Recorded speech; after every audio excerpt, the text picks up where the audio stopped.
All attendees are in listen-only mode. Hey everybody, Preston Brent here with our weekly roundup brought to you by our Trader User Group. This is for the trading week ending July 28th, 2017. What an interesting market we're having this year. Prices just keep going higher and higher and higher. Forward earnings and guidance goes higher. This Q2 period for earnings, we've had growth come in over 10%, both top and bottom line. We normally see bottom line because you can financially engineer those earnings per share, but top line is a little bit harder, but we're seeing growth in that as well. Also, this past week, we saw the Feds leave the rates unchanged and their BS reduction set for September. BS, the balance sheet. I call it Yellen's BS indicator. And how the market's going to react to that, the dollar and bonds, it's anticipated interest rates will go higher for that. That is a form of taking money out of the markets, but we'll see. GDP came in this past week at 2.6%. Not a home run, but certainly a single or a double maybe. We've seen volatility hit almost a half a century low coming in this past week or so, just extremely low. In fact, this year, 2017, you guys may not be realize this, but there's only been 4 trading days this entire year where the S&P's closed either up or down greater than a 1% move.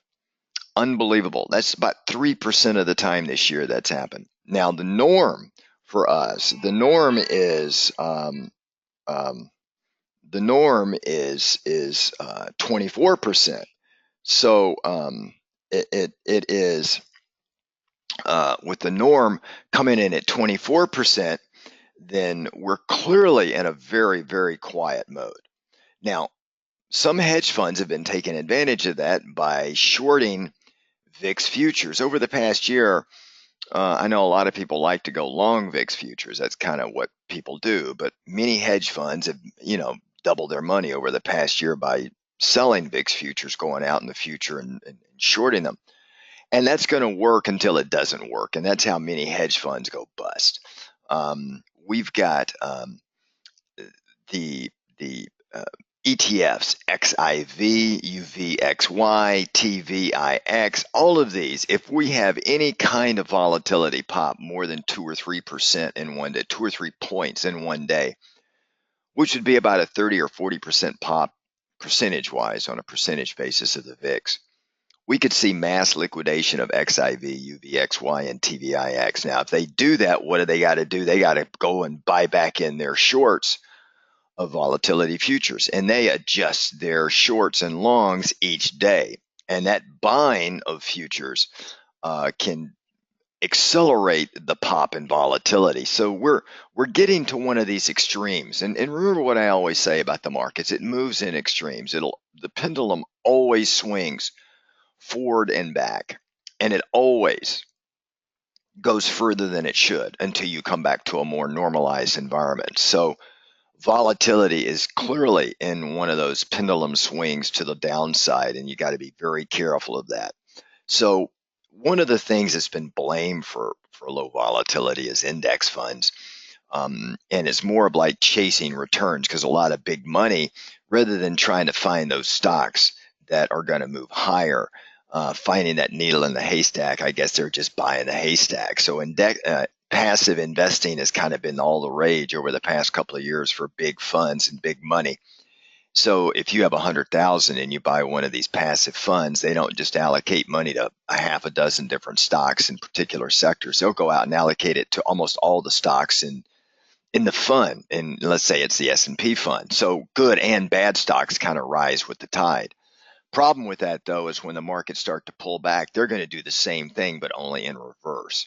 So again, the pendulum swings forward and back, and we got to be careful, because all potentially positive changes to the market done by the government, fiscal policy or monetary policy by the Fed, has counterproductive, correspondingly equally bad counter reactions to those moves. So we just have to expect that. Now, what I've got on the screen here, I just wanted to kind of go through that real quick before I started taking a look at the charts. looking here, this is the S&P 500. You can see really in July, really after July the 4th holiday here, we've had a huge sprint higher to the tune of almost about 80 points in the S&P. And I think we've kind of reached the apex of that. We're getting a little bit of selling here, but earnings, we've still got some more earnings to do. We got Apple that's coming up next week, Tuesday after market close, I believe. But you can see in the indicators here, we're still in a buy on the dip. I've got friends that have just been really trying to short this market, and they've been taking it in the shorts, so to speak. The market action tells us that any dip right now we want to buy, but we want to be very cautious. And obviously, I've been saying that this entire year. I was mostly very strong long. I was strong long post-Trump election, and then around February and March, I started peeling back my strong long bias. And now we do have longs in our secret trader, and I'm kind of guiding folks, but we're also tempering that because I do believe we're going to set ourselves up and we're going to, get that 2 or 3% pullback that I've been looking for. You can't predict it, but you just have to understand that it's going to happen, and it could be any reason. The talking heads on TV will find a reason the next day why the markets did such and such. So I never really listen to them, but at the end of the day, that's what we're going to see. So looking at the S&P, you can see here this big run up, and now we've got really not much of a divergence here. So that suggests a buy the dip kind of scenario. If we look at the Russell, which is more weighted just U.S. markets, you can see it's pulled back just a little bit more, a little bit sharper, but you can see the 50 EMA, this red line, has kind of held us up a little bit. So again, we're still in a buy the dip. Now, let me just restore the subchart, and you can see the MACD here. It's what we call our poor man's MACD. So there's still a divergence in there, but we're still on a buy the dip. I don't see that changing anytime near term, unless if it does, I'll tell our members. The indicators are suggesting that. And then, of course, if we look at the Nasdaq, which is clearly the strongest index, we made highs on Thursday, all-time highs on Thursday, and then we just backed up just a little bit. We had earnings come out with Amazon. They pulled back just a little bit, not much, but still a little bit. We had Google come out, beat earnings, but their cost per click went up a little bit. At least that was one of the reasons given. And they pull back just a little bit. But outside of that, the FANG stocks seem to be doing fairly well. Normal pullback, normal profit taking at this point in time. If we come down and look at volatility, as I said before, half-century lows. You can see here in this, we made a low on the 26th, so like on Wednesday of this week, 8.84. Very low volatility. Now you can see when we get to these lows here, you can see these spikes, and we're more susceptible to these spikes to the upside. And part of the reason why is, as I said before, you've got these reverse ETF funds like XIV, UVXY, TVIX that do a daily, in order to keep their ETF in balance with their stated objectives. They generally, TVIX, UVXY, XIV, they have roll yields, either negative roll yields or positive roll yields, depending on where volatility is. XIV is an example. When volatility stays low, it goes higher. So it's got a positive roll yield. But the problem with that is they're shorting volatility futures to maintain that. Now, should volatility start to pounce up, they're going to have to liquidate some of those shorts that the XIV fund is holding. And that liquidation, how do you liquidate shorts? You buy. And that's going to drive volatility even higher. So we're going to get some vol pops. And you're crazy if you think you can predict, hey, it's going to happen next Tuesday or next Thursday, but you need to be prepared for that. So we're going to be looking in our membership group on ways that we can play long vol. But you cannot not be long vol now. The markets are just demanding that you've got to be able to put that into the system and play that. The odds and the risk favor dramatic upside move in vol. And when I say dramatic, you could just take the VIX from 10 to 14. That's a 40% move, but 4 points in a Vega option position. So that's a lot. So that's kind of where we're sitting right now from a volatility perspective. Now, if we look at the Treasury market, let's look at bonds. This has confounded Yellen. This has confounded a lot of folks. They weren't expecting this. They were expecting the Trump reflation. Trump was going to bring inflation back into the U.S. He was going to bring money back in, infrastructure build out, cut taxes, do all of these things that was going to drive inflation higher. So that was the initial Trump bump and why I was strong long after the Trump election. But a lot of that started to peter out in February timeframe, March timeframe. He got sidetracked. Bonds and interest rate yields have stayed stubbornly low, which is an indication the bond market is saying we just don't see inflation coming in near time soon. Okay, we don't see it. Now, I think eventually over the next year or two, inflation will kick in. I think it's going to happen when the markets don't expect it. It that tends to be the predominating force right now. But you can see bonds tried to make a move higher, and then we're just kind of stuck in this range. So I think it's going to be bonds. It's going to be a range-bound move. After the FOMC policy statement this past Wednesday, we did not get much of a move in bonds. So that's kind of what we're looking at this point in time. I believe bonds, and for our secret trader members, we're going to be jumping back into the bond market again. We got out before the policy statement because the risk was just too high to hold a bond trade into the policy statement, because I've seen bonds move 3 handles if the Feds come out with something you don't expect, and that's just a coin toss. You have no idea. But anyway, I think bonds are going to stay in a range bound to slightly bearish mode. The dollar, it just unbelievably, relentlessly going down right here. I think the key point for the dollar is going to be the 2016 low at roughly 91.88. We've ridden this channel all the way down, and we broke this channel to the downside, which meant the dollar has accelerated to the downside, which has moved the euro higher. Now, that's going to cause problems for the euro across the economy of the ECB. It's going to make their exports a lot more expensive. I think eventually it's going to start to hurt the stocks, and Draghi's going to be in a pickle. And remember, at the beginning of the year, that's when the U.S. dollar was really, at its most recent high point.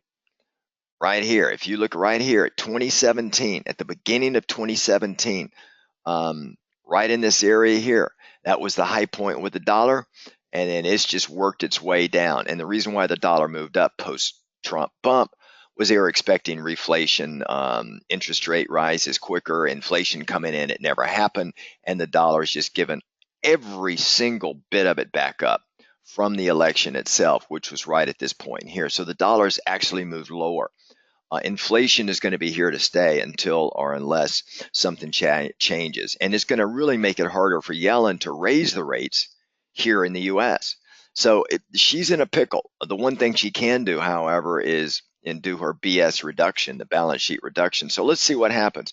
Meanwhile, being long euro dollar, being long euro, being short dollar is near term. Now, although I would not chase it down at this level here, I think we're going to get some counter trend moves here over the coming months that'll drive the dollar higher. But I do believe a year from now, the dollar is probably going to be lower than where we're sitting right now.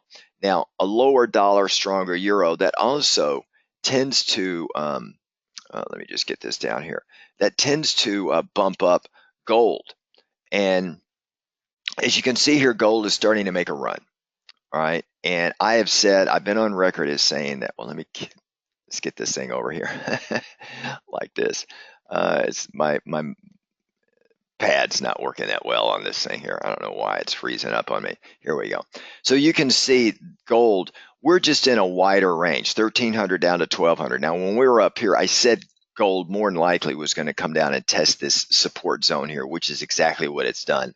We're slightly above the midpoint, working back up. So unless or until we can clear 1,300, I believe gold is going to stay in this really wide, choppy area right here. Remember, gold likes a cheap dollar. And as dollar gets cheaper, gold moves higher. But should Yellen start to raise rates and Draghi signal that they're not going to be raising rates, and you get that counter trend effect, you're going to get the dollar stronger, you're going to get gold weaker, and you're going to get bonds. Bonds are going to go down and interest rates are going to go up. So that's kind of the play that I'm looking at right now in the gold market, along with bonds and so forth. So now if we come in here and we take a look at, let's look at oil. Oil has been one that's been very good to us. We've played this thing 13 times in a row. We've had 13 trades. We've been successful at it. You can see this trend here. We're at the peak of this downsloping trend line right here.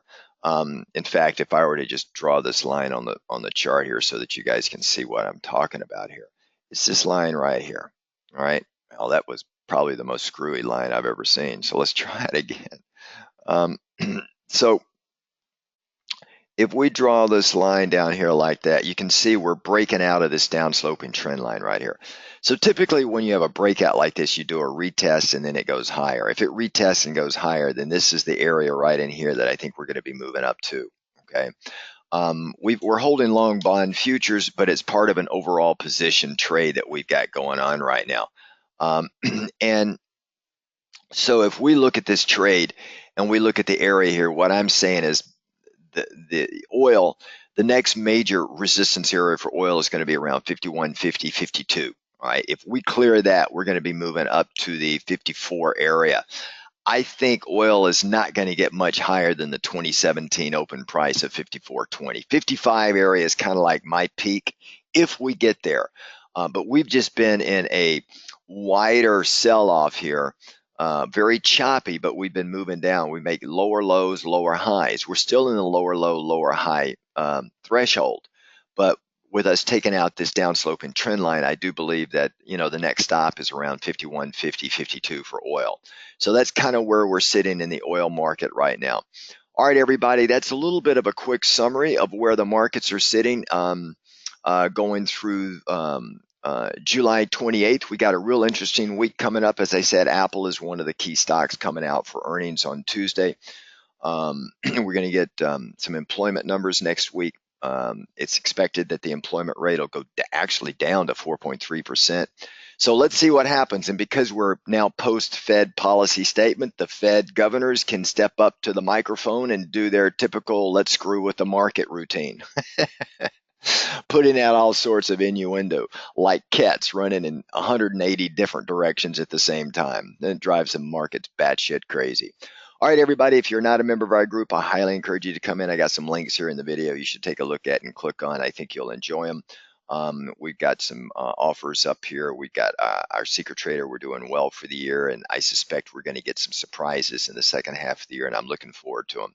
Have a great weekend, everybody. And members, I will see you tomorrow night for our weekly market watch, Sunday night, 8 p.m. Eastern Standard Time, here live. Take care, folks. Ciao.